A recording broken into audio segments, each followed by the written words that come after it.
Mas, kopinya habis loh. Mau dibikinin lagi nggak? Suara lembut Via membuyarkan konsentrasiku.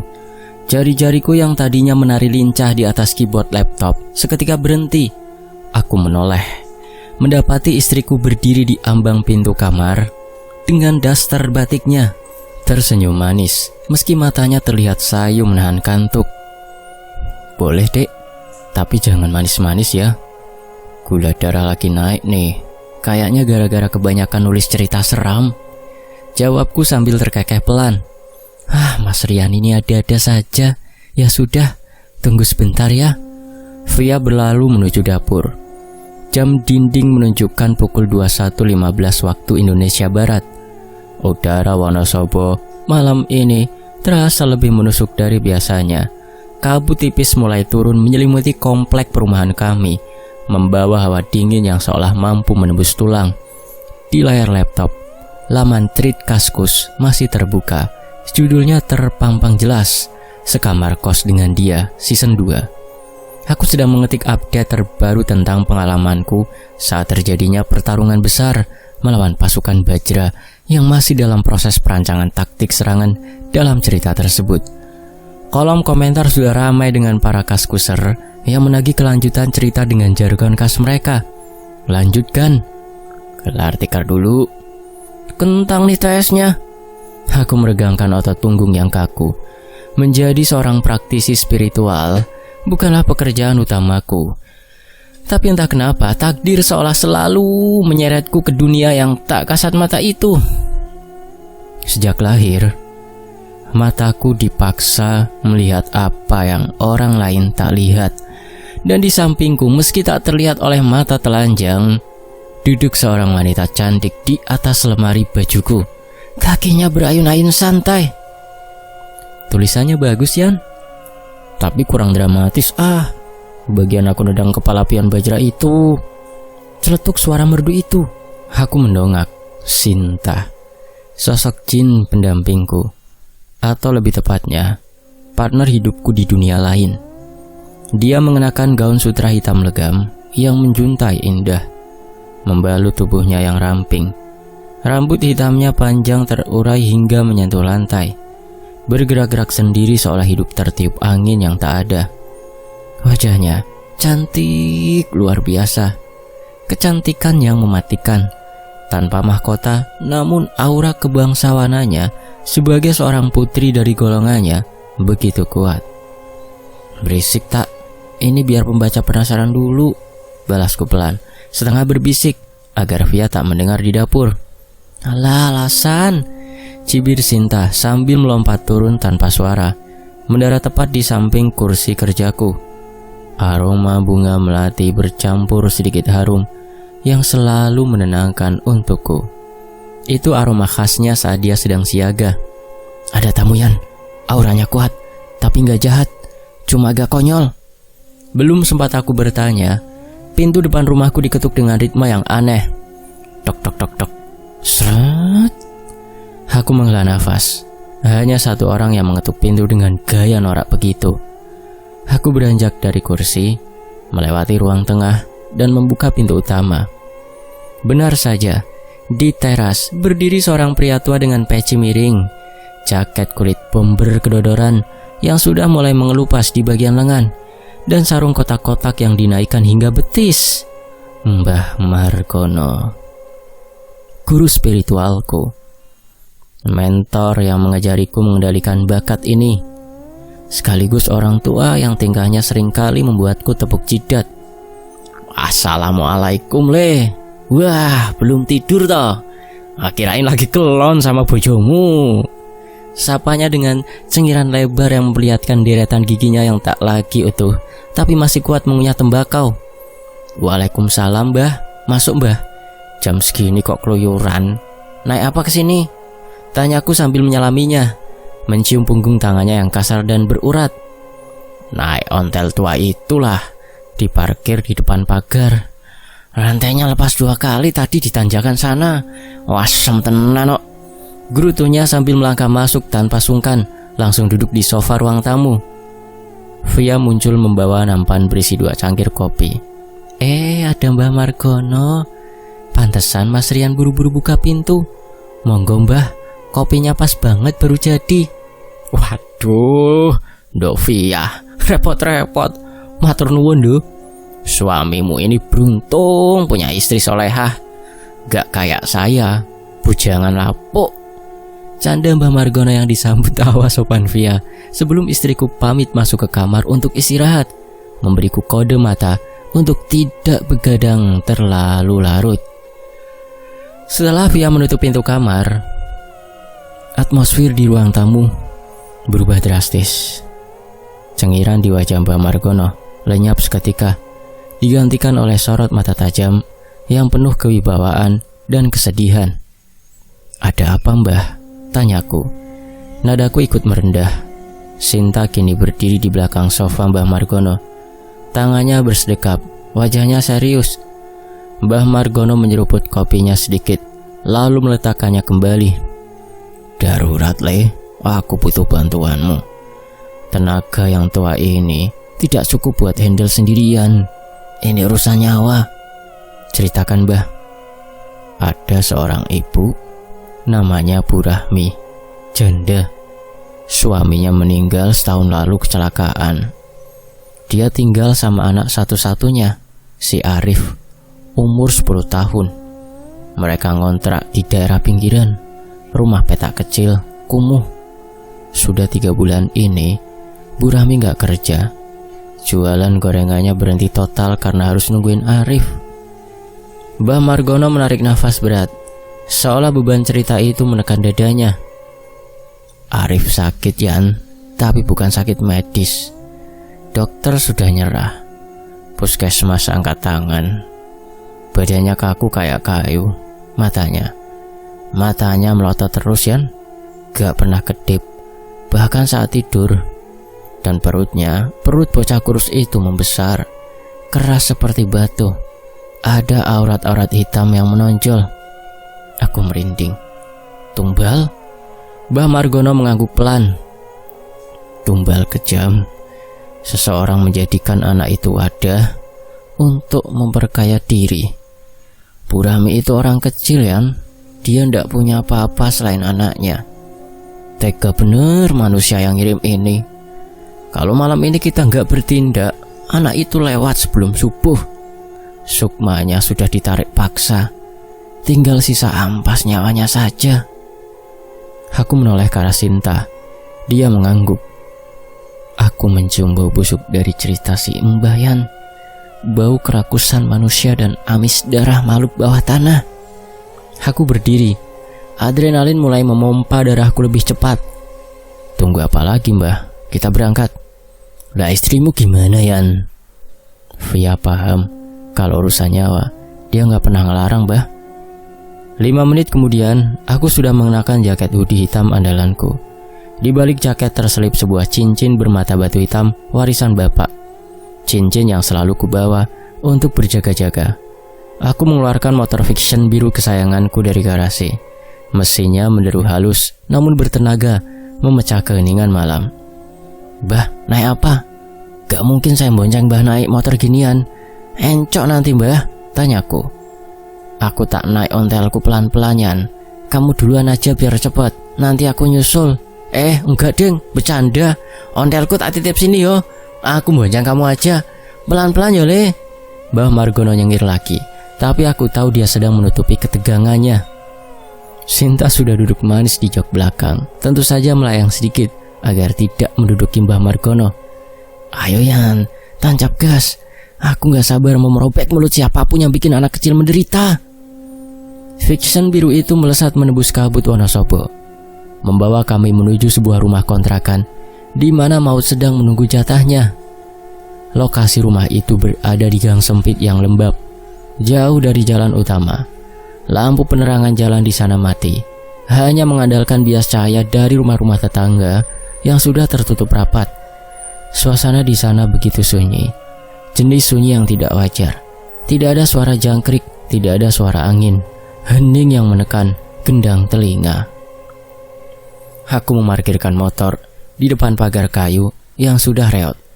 Begitu mesin mati, Bau itu langsung menyergap hidungku.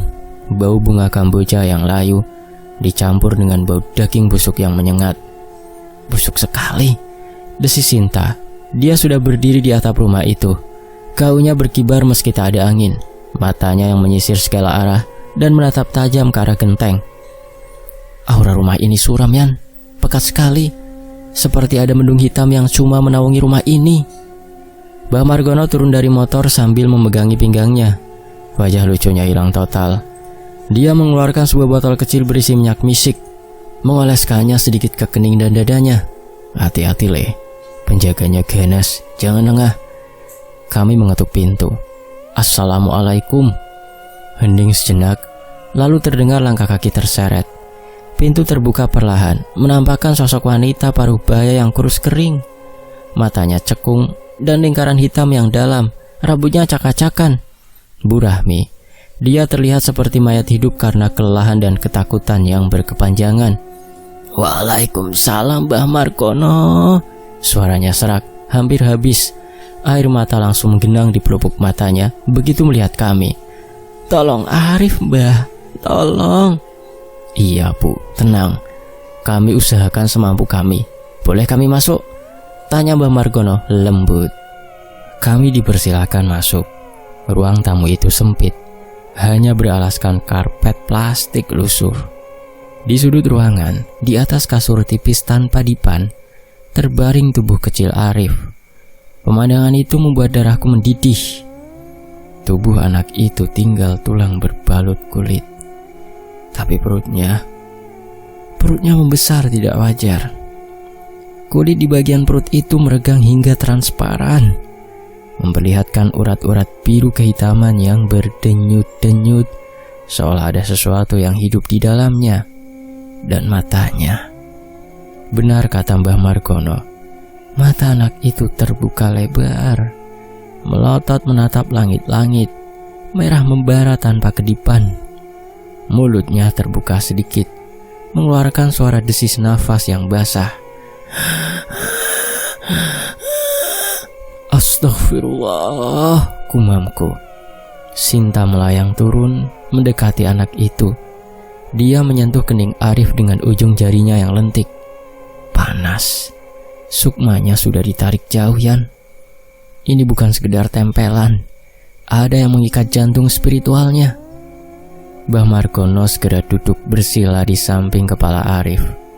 Dia mulai berkomat kamit, membaca doa-doa pembentengan diri. Sementara itu, aku mengajak Bu Rahmi duduk agak menjauh untuk menggali informasi. Sementara mataku tetap waspada, mengawasi sekitar. Bayangan-bayangan hitam terlihat berkelebatan di sudut mata. Korin-korin suruhan yang sedang memantau mangsanya. Bu, tanyaku pelan. Maaf sebelumnya. Sejak kapan persisnya Arif begini? Dan sebelum ini terjadi, apakah ada kejadian aneh? Atau mungkin ibu punya masalah dengan seseorang? Bu Rahmi terisak. Dia meremas tangannya sendiri yang gemetar. 3 bulan lalu, Mas. Awalnya Arif cuma demam tinggi. Terus dia mengigau, teriak-teriak. Jangan ambil aku, jangan ambil aku. Setelah itu dia kaku. Saya memang punya masalah, Mas. Masalah apa, Bu? Ceritakan saja. Ini penting untuk memutus ikatannya. Saya nunggak kontrakan ini sudah 4 bulan, Mas. Akunya lirih. Pemilik kontrakan ini Pak Haryo. Dia galak sekali. Dia orang kaya di kampung sebelah, punya banyak kontrakan. Waktu saya minta tangguh bayar bulan ketiga, dia datang marah-marah. Dia bilang Bu Rahmi gemetar hebat, ketakutan membayangkan ingatan itu. Dia bilang apa, Bu? Desakku. Dia bilang, kalau kamu gak bisa bayar pakai uang, anakmu yang bakal bayar pakai nyawanya buat ngelancarin usahaku. Saya pikir itu cuma gertakan, Mas. Tapi malamnya Arif langsung kejang-kejang. Saya dengar desas-desus. Pak Haryo itu punya pesugihan, punya ingonan. Tiap tahun kontrakan ini pasti ada yang mati mendadak. biasanya yang nunggak bayar. Brengsek, tanganku mengepal. Jadi ini motifnya, keserakahan di atas penderitaan orang miskin. Tiba-tiba Sinta berteriak, suaranya menggema di kepalaku. Yan, awas, ada serangan. Dan beriak, jendela kaca di ruang tamu pecah berantakan. Angin kencang berbau amis menerobos masuk. Lampu ruangan berkedip-kedip lalu mati total. Gelap gulita. Hanya cahaya bulan yang temaram masuk menyinari tubuh Arif. Di atas perut Arif yang buncit, asap hitam mulai mengepul, memadat, membentuk wujud mengerikan. Bah, jaga Bu Rahmi, Bah, teriakku sambil melompat, menarik Bu Rahmi ke sudut ruangan. Bah Margono sudah berdiri, tasbih di tangannya berputar cepat. Dia datang, Yan. Induknya datang untuk mengambil yang terakhir. Asap hitam itu perlahan memudar, menampakkan wujud aslinya yang membuat bulu kudukku berdiri tegak. Itu bukan hantu pocong atau kuntilanak. Itu binatang. Seekor kelabang raksasa. Ukurannya sebesar batang pohon kelapa. Panjangnya melingkar, memenuhi langit-langit ruangan. Kulitnya hitam berminyak, berkilauan menjijikkan. Kakinya yang berjumlah ratusan bergerak-gerak ritmis. Ujung-ujungnya tajam seperti pisau belati, menggores dinding hingga plesteran semen rontok. Kepalanya besar dengan rahang yang terus beradu. Krik, krik, krik, meneteskan cairan hijau yang mendesis saat menyentuh lantai. Dan yang paling mengerikan, di setiap ruas punggung kelabang itu samar-samar terlihat wajah-wajah manusia yang menjerit kesakitan dalam diam. Wajah para tumbal sebelumnya. Sinta, panggilku. Aku di sini, Yan. Sinta muncul di depanku. Wajah cantiknya kini berubah garang. Taringnya memanjang. Kukunya berubah menjadi cakar hitam yang tajam. Gaun indahnya berubah menjadi armor tempur dari kulit naga hitam yang ketat. Berani sekali kau, cacing tanah. Kelabang itu, siluman kelabang Wijaya, menjerit. Suaranya bukan suara binatang, melainkan gabungan jeritan ratusan orang. Memekakan telinga, ia melesat turun, mengincar perut Arif. Tahan dia, teriak Mbah Margono. Aku tidak tinggal diam. Dengan konsentrasi penuh, aku menyalurkan tenaga dalam ke telapak tangan kanan. Cahaya kebiruan berpendar. Ya! Aku melepaskan pukulan jarak jauh, menghantam kepala kelabang itu tepat sebelum taringnya menembus perut Arif. Boom! Kelabang itu terpental menghantam tembok. Rumah bergetar hebat, seolah gempa bumi. Debu berjatuhan dari plafon. Bu Rahmi menjerit histeris. Jangan cuma didorong, Yan. Sakiti dia, teriak Sinta. Dia melesat secepat kilat, menerjang tubuh kelabang yang sedang berusaha bangkit. Sinta mendarat di punggung kelabang itu. Dengan brutal, dia menancapkan kuku-kukunya ke sela-sela ruas tubuh makhluk itu, lalu menariknya sekuat tenaga. Srek! Cairan hitam muncrat kemana-mana. Kelabang itu meraung kesakitan. Tubuhnya menggeliat liar, mencoba melempar Sinta. Ekornya yang berduri menyabet-nyabet udara, menghancurkan lemari plastik di dekatnya. Kurang ajar!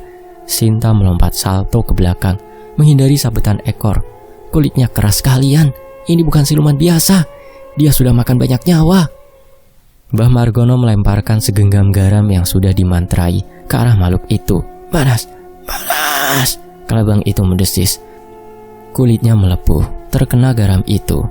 Ini belum selesai, kata Mbah Margono terengah-engah. Fisik astralnya di sini, tapi pusat kendalinya ada di alam sana, Yan. Kita harus masuk. Kita harus rogoh sukma untuk memutus tali jiwanya langsung dari sumbernya. Kalau kita bunuh di sini, dia malah akan balik lagi besok. Di sini? Sekarang, Mbah? Tanyaku ragu. Meninggalkan tubuh fisik saat ada monster di depan mata sangat beresiko. Aku yang jaga tubuh kalian, seru Sinta tegas. Dia berdiri di depan kami, merentangkan tangannya, menciptakan dinding energi transparan. Pergilah, habisi dia di alamnya. Di sini biar aku yang urus kroco-kroconya dan menahan badan kasarnya. Aku mengangguk pada Mbah Margono. Kami duduk bersila berhadapan di lantai yang kotor, mengabaikan raungan kelabang yang sedang menghantam dinding energi Sinta. Fokus Yan, lihatkan masuk ke dimensi cermin rumah ini. Cari Sukma Arif, lepaskan dan hancurkan jantung kelabang itu, perintah Mbah Margono. Aku memejamkan mata, mengatur nafas, menarik energi bumi, menaikkannya ke cakra mahkota. Suara jeritan Bu Rahmi dan hantaman benda keras perlahan memudar, digantikan oleh dengungan tinggi di telinga. Tubuhku terasa ringan, lalu tersentak kencang. Saat aku membuka mata, aku sudah berdiri. Tapi bukan di ruang tamu yang tadi. Ruangannya sama, tapi suasananya berbeda. Semuanya berwarna merah temaram dan abu-abu. Dinding rumah ini terlihat seperti daging yang membusuk. Lantainya becek oleh darah. Ini adalah dimensi astral dari rumah kontrakan ini. Manifestasi dari penderitaan yang terjadi di sini. Di sampingku, Mbah Margono versi astral terlihat jauh lebih muda dan gagah. Dia mengenakan pakaian panglima perang kerajaan Mataram kuno, lengkap dengan belangkon dan keris yang menyala keemasan. Ayo leh, waktunya berburu, ucap Mbah Margono. Suaranya menggema berwibawa. Di hadapan kami, kelabang itu terlihat 10 kali lebih besar, dan di mulutnya terlihat sesosok anak kecil. Sukma Arif sedang digigit setengah badan, perlahan ditelan. Lepaskan dia, teriakku. Aku mencabut keris imajinerku yang berasal dari cincinku, yang di alam ini menjadi pedang cahaya biru yang panjang. Kelabang itu menoleh, wajah manusianya menyeringai. Kalian makanan baru. Suaranya berat, parau dan bergema. Pertarungan yang sebenarnya dimulai, dan ini jauh lebih brutal dari dunia fisik. Kelabang itu menyemburkan cairan asam berwarna hijau pekat ke arah kami. Aku berguling ke samping. Cairan itu mengenai lantai astral dan langsung melubanginya dengan suara mendesis mengerikan. Mbah Margono melompat tinggi, gerakan yang mustahil dilakukan tubuh tuanya di dunia nyata. Dia merapalkan mantra Aji Braja Musti. Tinjunya membesar, diselimuti api. Duar! Pukulan Mbah Margono telak menghantam sisi kepala kelabang. Makhluk itu terhuyung, memuntahkan sedikit Sukma Arif. Sekarang Yan, potong kakinya. Aku berlari kencang, meluncur di bawah perut kelabang itu. Bau amisnya memuakkan. Dengan pedang cahayaku, aku menyabet kaki-kaki 1000 itu. Tras, tras, tras, tras, tras, tras. Potongan kaki-kaki kelabang berjatuhan seperti hujan dahan pohon, mengeluarkan darah hitam yang panas. Makhluk itu menjerit, suaranya membuat telinga astralku berdenging sakit. Ia membanting tubuhnya ke bawah, mencoba menindihku. Aku berguling, tapi terlambat sedikit. Salah satu duri di punggungnya menggores bahuku. Rasanya seperti disayat silet yang dipanaskan bara api. Sakitnya nyata.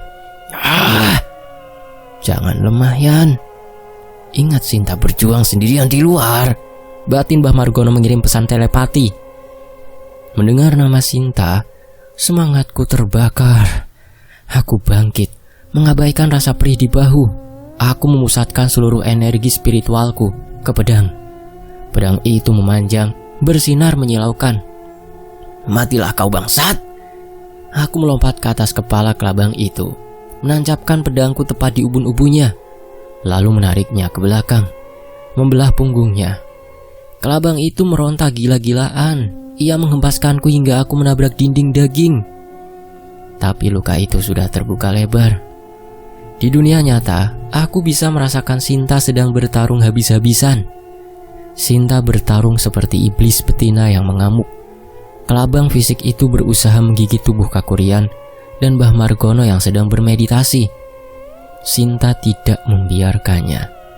Dia menangkap 2 taring besar kelabang itu dengan tangan kosong. Otot-otot tangannya menegang. Gaun indahnya sudah robek di beberapa tempat, menampakkan kulit putihnya yang kini tergores luka. Kau tidak boleh menyentuh Rianku, geram Sinta. Matanya menyala merah darah. Dengan teriakan melengking, Sinta mematahkan 1 taring kelabang itu. Krak! Kelabang itu meraung, menyabetkan ekornya, menghantam pinggang Sinta. Sinta terpental, menabrak tembok hingga retak. Dia memuntahkan darah ungu, darah jin. Tapi dia langsung bangkit lagi, tertawa mengerikan. Sakit? Enak sekali, desis Sinta. Sekarang giliranku. Dia melesat, kukunya memanjang menjadi belati sepanjang 30 cm. Dia mencabik-cabik wajah kelabang itu tanpa ampun. Daging, darah, dan potongan kulit berhamburan mengotori ruang tamu Burahmi secara astral. Kelabang raksasa itu sekarat. Tubuhnya terbelah separuh. Tapi dia masih berusaha menelan Sukma Arif sepenuhnya sebagai upaya terakhir untuk memulihkan diri. Bah, dia mau menelannya. Kunci pergerakannya, Yan. Aku akan menarik Sukma anak itu.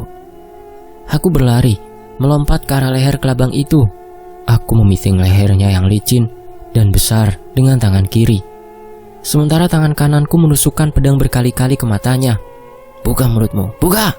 Kelabang itu meronta, membantingku ke kiri dan kanan. Rasanya seluruh tulang astralku hendak remuk, tapi aku tidak melepaskannya.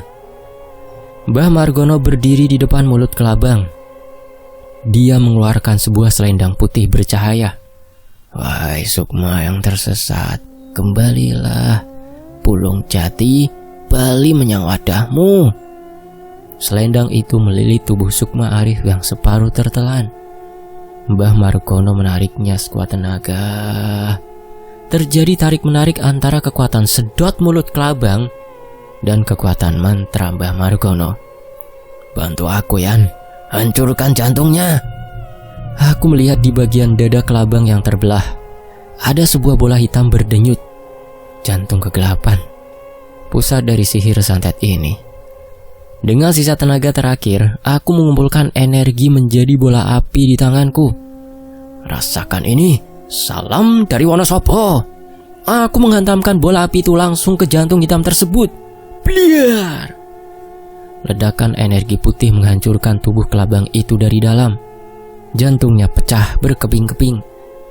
Tubuh raksasa itu meledak menjadi debu hitam dan lendir busuk yang menguap.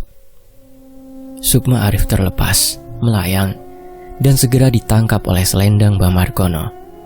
Anak itu terlihat bingung, ketakutan, tapi utuh. Bagus, Le. Sekarang sisa residu energi jahat ini jangan dibuang. Mbah Margono tersenyum licik. Dia mengumpulkan debu hitam sisa tubuh kelabang itu ke dalam sebuah kantong gaib. Buat apa, Mbah? Kita kirim paket kilat buat juragan kontrakan ini, biar dia merasakan apa yang dirasakan anak ini. Instan karma. Mbah Margono melemparkan kantong itu ke udara. Kantong itu melesat cepat seperti roket, terbang menembus batas dimensi menuju rumah juragan Haryo, sang pengirim santet. Ayo pulang, Yan. Sinta sudah kelelahan. Kami memejamkan mata, niat kembali ke tubuh wadah. Aku tersentak bangun di ruang tamu kontrakan. Nafasku memburu, keringat dingin membasahi seluruh tubuh.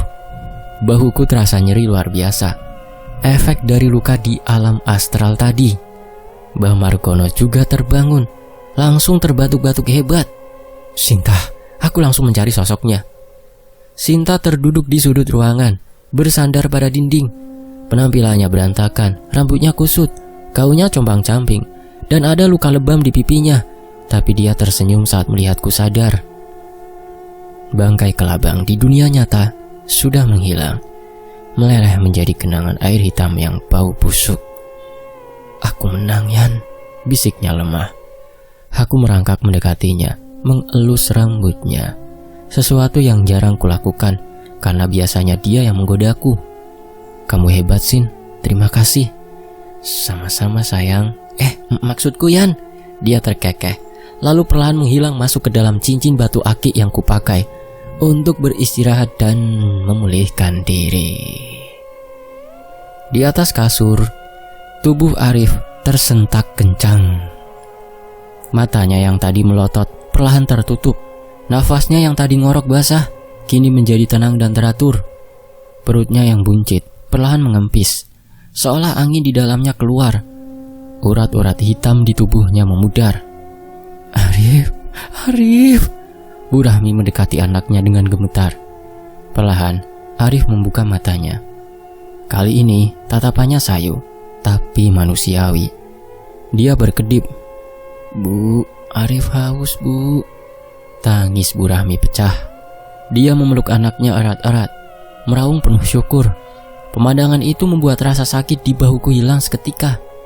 Inilah bayaran termahal bagi kami, para praktisi, melihat harapan kembali menyala.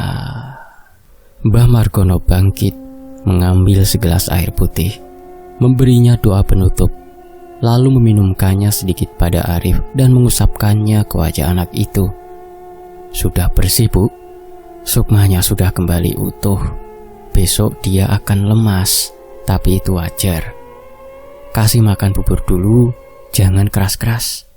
Terima kasih, Mbah. Terima kasih, Mas Rian. Saya tidak tahu harus bayar pakai apa. Isak Bu Rahmi. Gak usah dipikirkan, Bu. Yang penting Arif sehat. Dan soal Pak Haryo, Mbah Margono tersenyum misterius. Ibu ndak perlu khawatir lagi. Dia bakal sibuk mengurusi penyakit barunya mulai besok pagi. Kami pamit pulang saat azan subuh mulai berkumandang sayup-sayup dari masjid terdekat. Subuh itu, ketenangan yang kudambakan ternyata hanyalah ilusi. Sebuah jeda nafas yang singkat sebelum badai yang sebenarnya menerjang. Setelah mengantar Mbah Margono pulang ke rumahnya, beliau bersikeras tidak mau diantar sampai depan pintu karena merasa kasihan pada Via yang ditinggal sendirian di rumah dan memintaku untuk segera kembali. Aku memacu fiction biruku kembali ke rumah. Jalanan Wonosobo yang biasanya syahdu dengan kabut pagi kini terasa berbeda. Kabutnya terlalu tebal, warnanya bukan putih susu, melainkan agak kekuningan, seperti nanah yang menguap. Sesampainya di rumah, Via sudah terlelap lagi. Aku membersihkan diri, membasuh sisa-sisa kotoran astral yang menempel. Rasanya lengket, seperti ada jaring laba-laba tak kasat mata yang membungkus kulit. Aku melirik cincin aki di jari manisku. Batunya yang biasanya bening, kini keruh. Retak-retak halus mulai terlihat di permukaannya. Sinta terluka parah. Pertarungan dengan siluman kelabang Wijaya tadi menguras energinya hingga titik nadir. Baru saja aku merebahkan punggung di kasur, berniat memejamkan mata barang 1 jam. Tiba-tiba terdengar suara ledakan keras dari arah atap rumah. Bliar! Rumahku berguncang hebat. Foto pernikahan kami yang tergantung di dinding jatuh dan pecah berkeping-keping. Via menjerit bangun. Wajahnya pucat pasi. Mas, apa itu? Gempa? Teriaknya panik. Aku langsung melompat dari kasur, menyambar keris kecilku. Bukan gempa. Tetap di kamar, kunci pintu. Jangan keluar apapun yang terjadi. Aku berlari ke ruang tengah. Hawa panas menyengat kulit wajahku. Di tengah ruang tamu, plafon rumahku jebol. Dari lubang itu, turunlah bola api sebesar kepala kerbau, berputar-putar liar, memercikan lidah api yang membakar karpet dan sofa. Banaspati. Tapi ini bukan banaspati liar biasa. Di tengah bola api itu, terlihat wajah tengkorak yang menyeringai, dengan gigi-gigi besi yang tajam. Matanya berputar gila. Dan yang lebih mengerikan, bola api itu berbicara. Sombong, bocah sombong. Suaranya seperti gesekan logam berkarat. Kau pikir bisa menghancurkan peliharaanku dan tidur nyenyak? Kau pikir mengirim balik bingkisan itu kepada Haryo akan menyelesaikan masalah? Aku mundur selangkah, memasang kuda-kuda. Siapa kau? Haryo itu hanya dompet berjalan. Akulah yang memegang talinya. Geram sosok itu. Namaku Ki Sarjono, dan kau Rian telah merusak investasi besarku. Kelabang itu kubesarkan puluhan tahun dengan darah ratusan anak, dan kau hancurkan dalam semalam. Bola api itu melesat ke arahku. Sinta! Teriakku refleks. Meski aku tahu dia sedang sekarat, tapi tidak ada jawaban. Cincin akiku diam, sementara Sinta belum menunjukkan dirinya. Aku sendirian. Aku berguling ke samping, menghindari serudukan bola api itu. Panasnya luar biasa. Aku tidak punya waktu untuk ritual atau mantra panjang. Ini pertarungan fisik dan refleks. Aku memusatkan tenaga dalam ke tangan kanan yang memegang keris. Aji lembu Skilan. Ilmu pertahanan diri warisan kakekku aktif secara otomatis. Sebuah perisai tipis menyelimuti tubuhku. Iya, aku nekat menerjang bola api itu. Saat kerisku menyentuh api itu, rasanya seperti meninju dinding beton yang membara. Tanganku mati rasa. Tapi keris Kiai Sengkelat miniku bukan senjata sembarangan. Bilahnya memancarkan cahaya dingin yang membelah api. Seret, aku berhasil menyayat wajah di dalam bola api itu. Terdengar jeritan memilukan. Bola api itu mundur, bergetar, lalu meledak menjadi ribuan kunang-kunang api kecil yang kemudian lenyap. Namun, sebelum menghilang sepenuhnya, suara Ki Sarjono kembali terdengar, menggema di seluruh ruangan. Ini baru salam pembuka, nak. Jika kau jantan, datanglah ke alas anggrung sebelum matahari tepat di atas kepala, atau istrimu dan seluruh tetanggamu akan kujadikan pengganti tumbal kelabangku yang hilang. Keningan kembali menyergap. Nafasku memburu. Ruang tamuku berantakan, hangus, dan bau belerang. Ponselku berdering. Nama Mbah Margono muncul di layar. Halo Mbah. Kamu tidak apa-apa, Le? Suara Mbah Margono terdengar cemas. Tidak ada nada bercanda sama sekali. Aku barusan diserang gundul pringis di kamar mandi. Ratusan jumlahnya. Ini serangan balik, Yan. Serangan total. Ki Sarjono, Mbah. Dia yang mengirimnya. Dia menantang kita di alas anggrung. Hening sejenak di ujung telepon. Sarjono, dukun ireng dari Banyuwangi yang minggat ke Dieng itu. Pantas saja ilmunya bau amis darah, Yan. Dengarkan aku. Ini bukan lagi soal menolong orang sakit. Ini perang. Kalau kita tidak ke sana, dia akan mengirim wabah ke seluruh desa. Saya siap, Mbah. Jemput aku, bawa semua ubo rampe, perlengkapan perangmu. Dan, Yan, bangunkan Sinta. Paksa dia bangun. Kita butuh sang putri, suka atau tidak suka. Fiction biru itu melaju membelah pagi yang muram menuju alas anggrung, sebuah hutan lindung di lereng gunung yang jarang dijamah manusia. Konon, di sana adalah gerbang kerajaan jin buangan. Memasuki kawasan alas anggrung, suhu udara turun drastis hingga mungkin mencapai 10 derajat Celcius. Namun, anehnya, aku berkeringat. Pepohonan pinus dan damar menjulang tinggi seperti raksasa yang sedang mengawasi kami. Kabut di sini begitu tebal hingga jarak pandang hanya sekitar 3 meter. Pelankan motor Puyan, bisik Mbah Margono tepat di telingaku. Kita sudah masuk wilayah pagar betis mereka. Tiba-tiba, Sinta melayang di samping motor. Mengikuti kecepatan kami, berhenti mendadak. Berhenti, teriaknya. Aku mengerem mendadak. Ban motor berdecit di aspal basah. Ada apa tak? Lihat ke depan. Jangan pakai mata biasa. Pakai mata batinmu. Aku mengusap kelopak mata, membaca mantra pembuka hijab. Seketika, pemandangan di depanku berubah. Jalan aspal yang terlihat kosong itu ternyata dipenuhi oleh ribuan paku berkarat yang menyala merah.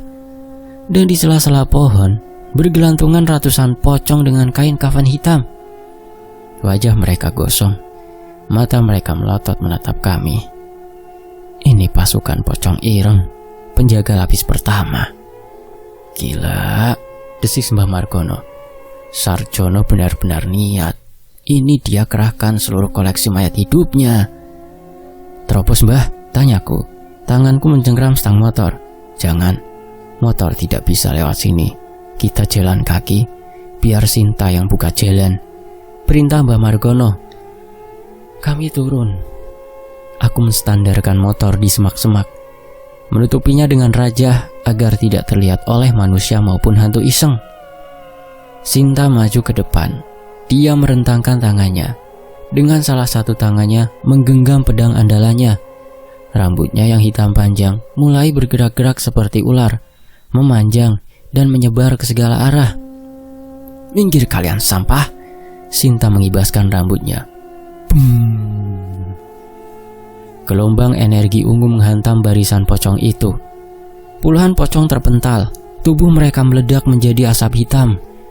Namun, ratusan lainnya melompat serentak ke arah kami. Suaranya seperti ribuan karung beras jatuh bersamaan. Bruk, bruk, bruk. "Yan, lindungi Simba!" teriak Sinta sambil melesat ke udara, mencabik-cabik pocong yang mencoba melompat tinggi. Aku mencabut keris. Mbah Margono mengeluarkan 2 pedang pendeknya. "Ayo menari, Le!" seru Mbah Margono. Pertarungan jarak dekat pun pecah. Pocong-pocong ini tidak sekedar melompat dan menakuti. Mereka bisa menyeruduk, menendang, dan menyemburkan cairan bangkai yang korosif. Satu pocong menerjangku dari kiri. Aku menangkis tabrakannya dengan lengan kiri yang sudah dialiri tenaga dalam, lalu menusukkan keris ke perut buncitnya. Cerot! Cairan hitam muncrat, baunya busuk setengah mati, membuatku mau muntah. Di sisi lain, Mbah Margono bergerak lincah bak gasing. Pedang kembarnya berputar-putar, memenggal kepala pocong dengan presisi tinggi. Setiap tebasan diiringi zikir yang membuat bilah pedangnya menyala keemasan. "Jangan kasih ampun, injak kain kafannya!" teriak Mbah Margono. Sinta adalah yang paling brutal. Dia tidak menggunakan senjata, dia menggunakan rambutnya untuk melilit leher 5 pocong sekaligus, lalu menariknya hingga putus. Kakinya menendang hancur dada-dada yang membusuk itu. Dia tertawa. Tawa yang merdu tapi mengerikan di tengah pembantaian makhluk halus ini. "Maju lagi, maju semua!" tantang Sinta. Setelah hampir 20 menit bertarung tanpa henti, barisan pocong itu habis. Tanah hutan itu becek oleh lendir hitam dan potongan kain kafan. Nafasku ngos-ngosan. "Belum selesai," kata Mbah Margono sambil menyeka keringat. "Ini baru kroco. Kisarjono ada di puncak bukit, di Goa Larangan." Kami melanjutkan perjalanan mendaki bukit. Semakin ke atas, aura kegelapan semakin pekat. Pohon-pohon di sini tidak lagi tumbuh lurus, melainkan bengkok-bengkok aneh, menyerupai manusia yang sedang rukuk atau sujud dalam kesakitan. Di depan mulut Goa Larangan, berdiri 2 sosok raksasa, genderuwo. Tapi ukurannya 2 kali lipat genderuwo biasa.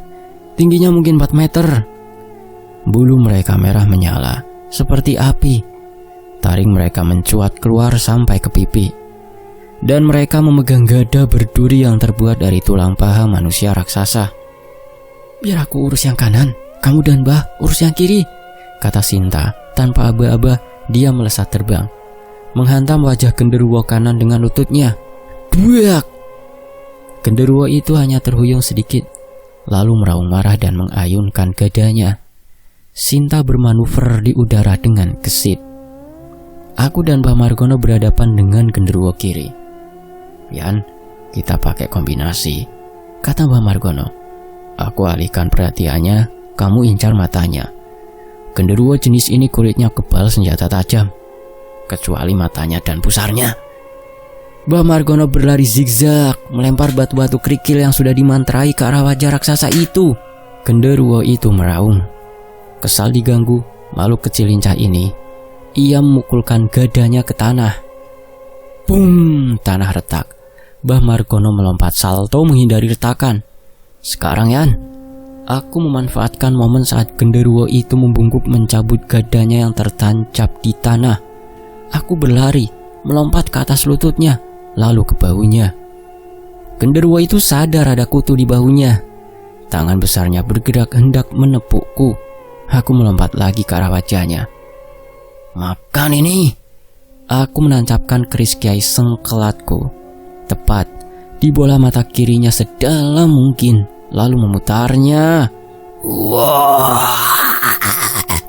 Jeritan genderuwo itu mengguncang hutan. Darah merah pekat menyembur. Ia meronta liar, melempar tubuhku. Aku terpental menabrak pohon damar. Tulang rusukku rasanya retak, sakit sekali.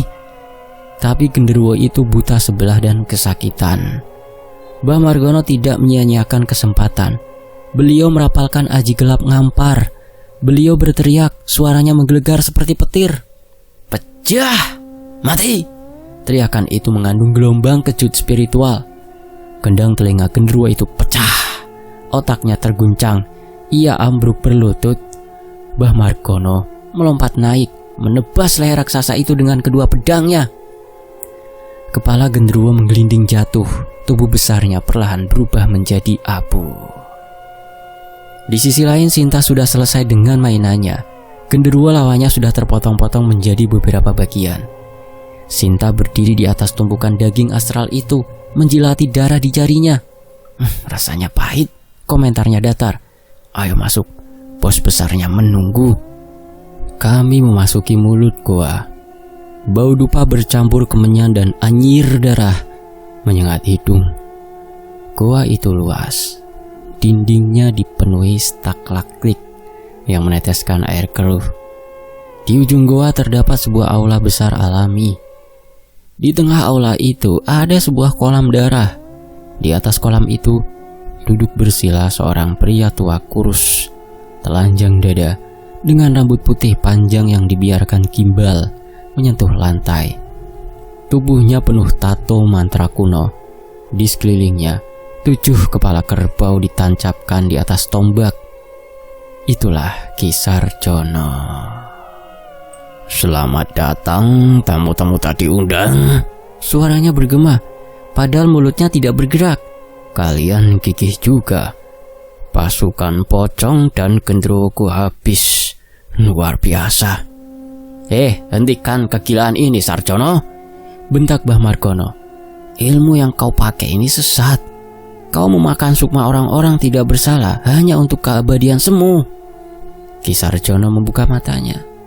Matanya sudah hitam total, tidak ada putihnya sama sekali. "Keabadian semu? Margono, kau tua-tua bodoh. Dengan energi dari anak tumbal kemarin yang hampir berhasil, aku seharusnya sudah bisa memanggil Batara Kala. Tapi kalian merusaknya. Kalian harus menggantinya." Ki Sarjono mengangkat tangannya. Air di kolam darah itu bergejolak, naik ke atas, membentuk sosok naga merah darah yang cair dan mengerikan. Naga itu mengaum. Tetesan darahnya mendesis saat menyentuh lantai batu. "Mati kalian!" Naga darah itu menyembur ke arah kami. "Sinta, tahan naganya!" teriakku. Sinta maju, menciptakan perisai energi ungu. Semburan naga itu menabrak perisai Sinta. Tss, asap tebal mengepul. Sinta terdorong mundur, kakinya menyeret tanah, membuat parit kecil. "Kuat sekali," geram Sinta. "Yan, aku tidak bisa tahan lama. Ini darah murni ratusan korban." "Bah, kita serang Sarjono langsung," ajakku. Aku dan Mbah Margono berlari memutar, menghindari naga yang sedang sibuk menekan Sinta. Ki Sarjono tertawa. Dia tidak bergerak dari posisinya, tapi tato di tubuhnya mulai bersinar merah. Dia merapal mantra. Tiba-tiba bayangan tubuhnya terlepas menjadi 5 bayangan hitam yang hidup dan memegang celurit. "Lawanlah bayanganku dulu." 5 bayangan itu menyerang kami. Gerakan mereka cepat, tidak manusiawi. Aku dikeroyok 3 bayangan, Mbah Margono 2. Trang, trang, sering. Bunyi logam beradu memenuhi goa. Aku kewalahan. Bayangan ini tidak bisa dilukai. Kerisku menembus tubuh mereka seperti menembus asap, tapi celurit mereka nyata dan bisa melukaiku. Satu sabetan celurit menggores pahaku. Darah segar mengucur. Mereka ilusi fisik, Yan. Jangan pakai mata, pakai rasa, teriak Mbah Margono sambil menangis serangan. Aku mencoba tenang di tengah kekacauan, menutup mata sejenak, merasakan aliran udara. Saat satu bayangan menebas leherku, aku menunduk, lalu menghantamkan telapak tanganku yang berisi tenaga dalam inti ke arah ulu hatinya. bayangan itu buyar. Ternyata kuncinya adalah serangan energi murni, bukan fisik. Aku mengamuk. 2 bayangan sisanya kuhabisi dengan pukulan jarak jauh. Mbah Margono juga sudah selesai dengan bagiannya. Kini jalan menuju Ki Sarjono terbuka lebar. Namun di belakang kami terdengar jeritan Sinta. Ya! Aku menoleh. Perisai Sinta pecah. Naga darah itu sudah melilit tubuh Sinta. Meremasnya kuat-kuat. Sinta meronta. Tapi naga cair itu masuk ke pori-porinya, membakar kulit astralnya. Sinta! Aku panik. Pilihan sulit. Menolong Sinta dulu atau membunuh Sarjono langsung? Kalau aku tolong Sinta, Sarjono akan menyerangku dari belakang. Kalau aku serang Sarjono, Sinta mungkin mati, musnah selamanya. Jangan pedulikan aku, bunuh dia, Yan! Teriak Sinta, air mata darah mengalir di pipinya. Aku mengercakkan gigi, air mataku menetes. Maafkan aku, Sinta. Aku dan Mbah Margono melompat bersamaan ke arah Ki Sarjono yang masih duduk bersila. Ki Sarjono tampak kaget. Kami memilih menyerangnya. Dia mencoba bangkit, tapi terlambat. Mbah Margono melempar tasbihnya yang putus. Butiran tasbih itu menghujam tubuh Ki Sarjono seperti peluru, menahan gerakannya. Sekarang, Yan, hancurkan jantungnya. Aku melompat tinggi. Keris Kiai sengkelat di tangan kanan. Seluruh sisa tenaga dalam, seluruh kemarahan, seluruh ketakutan akan kehilangan Sinta kusalurkan ke ujung keris itu. Mati kau iblis! Aku menghujamkan keris itu tepat ke dada Ki Sarjono. Ki Sarjono membelalak, mulutnya memuntahkan darah hitam. Tidak mungkin, bisiknya. Energi dari kerisku meledak di dalam tubuhnya. Tato-tato di tubuhnya terbakar. Tubuh Ki Sarjono meledak hebat. Gelombang kejutnya melemparkanku dan Mbah Margono hingga menabrak dinding goa. Bersamaan dengan hancurnya Ki Sarjono, naga darah yang melilit Sinta seketika kehilangan bentuknya, kembali menjadi air darah dan jatuh ke lantai. Sinta jatuh terkulai, tidak bergerak. Debu dan asap perlahan menipis. Gua itu kini hening. Kolam darah mengering. Kepala-kepala kerbau yang tertancap menjadi tengkorak putih dalam sekejap. Aku merangkak dengan tubuh remuk redam mendekati tempat Sinta jatuh. Mbah Margono masih terbatuk-batuk di sudut sana, mencoba mengatur nafasnya yang tua. Sinta, suaraku parau. Tubuh Sinta transparan, berkedip-kedip antara ada dan tiada. Gaun perangnya hilang, kembali menjadi gaun putih sederhana yang robek-robek. Wajahnya damai, tapi pucat sekali. Yan, bisiknya. Suaranya sangat kecil, seperti tiupan angin. Kamu berhasil. Kita berhasil, tak? Bertahanlah. Masuk ke cincin, pulihkan dirimu. Aku menyodorkan cincinku yang kini retak parah. Dengan senyum kecilnya, Sinta kemudian masuk ke dalam cincin untuk memulihkan kekuatannya. Sebab di dalam cincin ini terkandung energi yang cukup kuat untuk mengembalikan energi astral yang redup. Kami keluar dari alas angklung saat matahari sudah tinggi. Vixen biruku masih di sana, setia menunggu. Perjalanan pulang terasa sangat sunyi. Tidak ada celotehan Sinta yang mengomentari cara nyetirku. Tidak ada beban berat di belakang jok motor. Secara metafisika, jok belakangku benar-benar kosong. Sesampainya di Wonosobo, kami melakukan ritual pembersihan terakhir di sebuah sendang atau mata air keramat untuk memastikan tidak ada sisa energi jahat Ki Sarjono yang menempel. Mbah Margono mengobati luka fisikku dengan ramuan bobok beras kencur dan doa. 2 hari kemudian, berita gempar di kampung sebelah. Pak Haryo, juragan kontrakan kaya raya itu, ditemukan lumpuh total di kamarnya. Kulitnya menghitam seperti gosong, dan dia terus berteriak ketakutan, meracau tentang kelabang raksasa yang menggerogoti isi perutnya setiap malam. Dokter tidak bisa mendiagnosis penyakitnya. Sementara itu di rumahku, aku kembali duduk di depan laptop. Via meletakkan secangkir teh hangat dan pisang goreng. Gimana, Mas? Seru petualangannya kemarin? Tanya Via. Lumayan, Dik. Capek tapi puas, jawabku. Aku kembali mengetik di Kaskus, melanjutkan kisah yang tertunda dengan sedikit modifikasi agar tidak terlalu mengerikan bagi pembaca awam. Tapi aku tahu, bagi mereka yang paham, cerita ini adalah peringatan. Jangan pernah bermain-main dengan nyawa orang lain, atau karmanya akan datang menggigitmu. Harfiah dengan ribuan kaki. Tring, notifikasi komentar masuk. Dan ceritanya ngeri amat. Lanjut dong. Aku tersenyum. Wonosobo kembali damai, setidaknya untuk malam ini. Terima kasih Mbak Margono, terima kasih Rian, matur nuwun Putri Sinta, dan terima kasih buat teman-teman yang sudah menyimak. Fakta Sejarah pamit, sampai jumpa di kisah berikutnya. Wassalamualaikum. Alhamdulillah, tetap di Fakta Sejarah.